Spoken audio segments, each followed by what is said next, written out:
Hey viewers, welcome to another game of the Casual Pro Gamer. Today we are doing another Zerg versus Zerg, at least that's what it looks like, between AcerBly and GLSnute.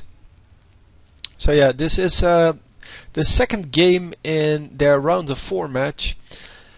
And yeah, we have been in the round of 4 for 3 games now, and this is game number 13 out of the tournament. So looking good of actually finishing this tournament today. Although it is getting pretty late, but I'll do what I can. Anyway, the last one kind of went very quick. Well, not very quick, but it was over, or one of the two got an advantage really quickly, and kind of maintained that up until the end. So yeah, we see the scout going the correct way for both teams, or for both players, and that probably means that, well, we're going to see a fast game here, because if they both know that the enemy is very near, then, well, no, It doesn't mean anything, because they, as long as they both have a scout on the enemy base, which they do, it doesn't have to be quick at all.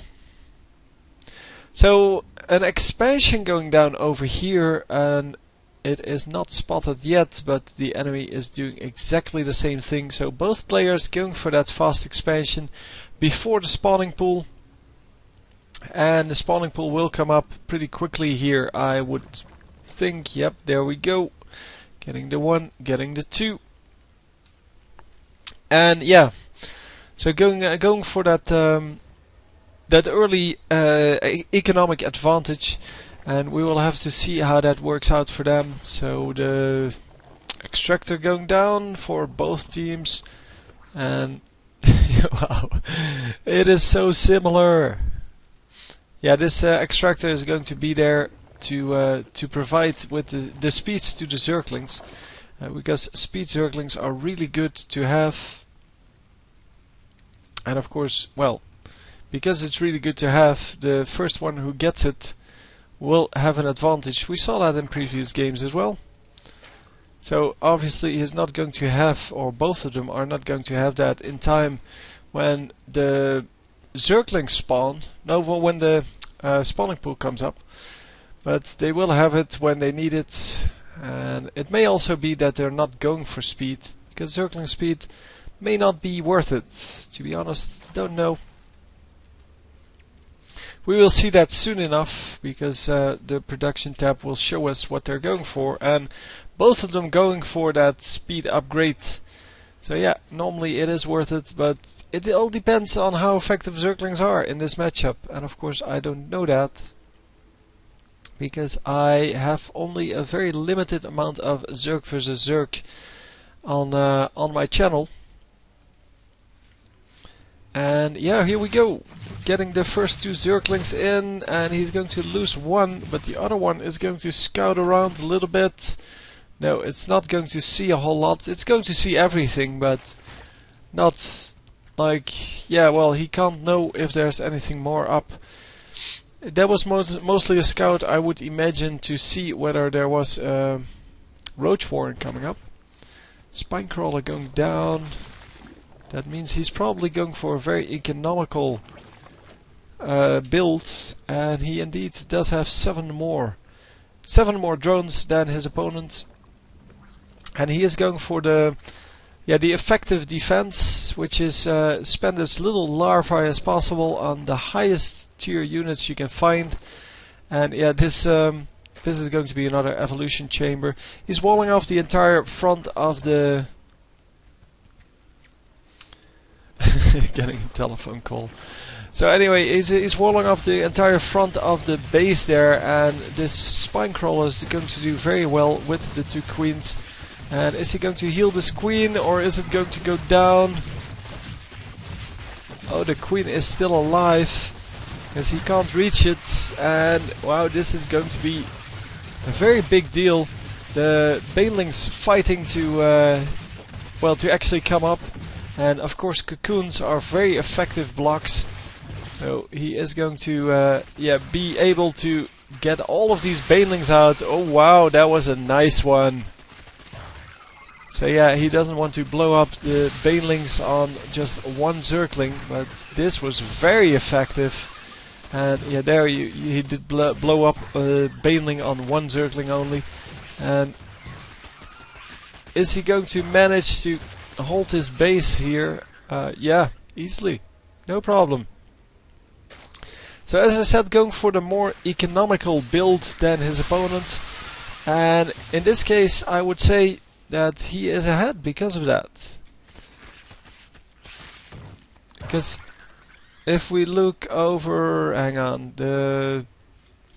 I think that's this one, yep. The resources lost are way lower for the orange player, and because he does have all of these extra drones to mine, he is actually going to do very, very well. And he also has just more units now still. It's not by a lot, but it's all about the details in these mirror matchups. And if he can snipe some drones here, that would be huge. No, he doesn't. He doesn't catch up with them, and everything is going to go down. So units lost is still heavily in favor of the orange player here. Wow, that was a beautiful defense. Especially those two banelings over here morphing, because cocoons, as I said, are really good at defending. It takes forever to kill a cocoon, just as well as it takes forever to kill a larva. And yeah, you can use that, of course, to block off these kind of small gaps and keep poking with the long-range units. So yeah, the expansion wanting to come up, but did not come up. He changed his drone into the simulator to try to keep it alive for longer. But the Zerglings won't have it, and they're just going to snipe it. More banelings coming in. Oh, he did not land it on the... I don't know whose banelings those were, but the banelings did not land on the drones. And these 4 drones are probably dead. No. Wow. He wants to have a big clump of drones, and no. He still wants more. He wants more. Yes, there we go. Nicely done. Yeah, you need to sacrifice 2 banelings, so you need to get at least like 4 of them to make it worth it. Well, actually, you don't need 4 of them. You need 2 of them to make it worth it. But he wants to have a profit, and yeah, 4 would make a profit. So the heal going down, I forgot what it's called, the transfusion. Transfusion going down on the queen, and that's the strength of the queens, I guess. So he wants to build another building just to block this off. Baneling nest has been tried. Now he tried the evolution chamber, but it's not going to happen. The block is coming in every time, and wow, these queens are going to go down. And yep, there we go. Queen's going down, and yeah, there's nothing he can do at this point. The hatchery is still not under any danger, because the Zerglings cannot afford to attack that. Finally going to build another building in there, and he still has this small gap over here, but he is going to build, or his enemy is going to build a whole lot of banelings, and the banelings are just going to snipe these buildings and all of the units that are defending them. Yeah, he knows it's done. So apparently this was a best of 3, because he says it's your turn to win today. So I'm assuming it's a best of 3, and he won 2. I don't actually keep track of who won the last game. So anyway, hope you enjoyed, and I will see you next time. GG.